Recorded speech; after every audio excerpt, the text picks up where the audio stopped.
naman kung walang jowa? Ano bang masama? Bakit? Yung mga taken ba? Sigurado ba kayong lahat yun masaya?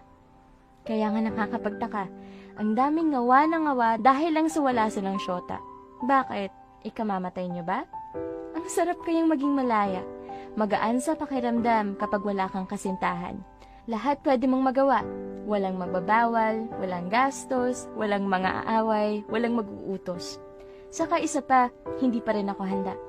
Ayoko naman manloko. Masabi lang na may gel ako. Basta ako, chill lang. Kontento na ako sa kung anong nandyan. Kaya walang problema sa akin kung may bumalik o dumating. Kung meron man o wala. Hindi ko na kailangan ng ibang tao para sumaya. Hindi ako nakadepende sa kanila. Kaya kong tumawang mag-isa.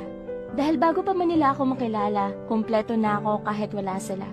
At oo, single, pero hindi sa pagiging bitter, kundi better. Dahil lahat ng struggle, kinaya ko nang walang kapartner. Oo, single pa rin ako, hindi sa walang nagkakamali. Dahil hindi naman ako pagkakamali. Hindi ko lang talaga yun priority. Pero once na meron ng makapili, promise, hindi ako isang life sentence, kundi isang hindi malilimutang experience.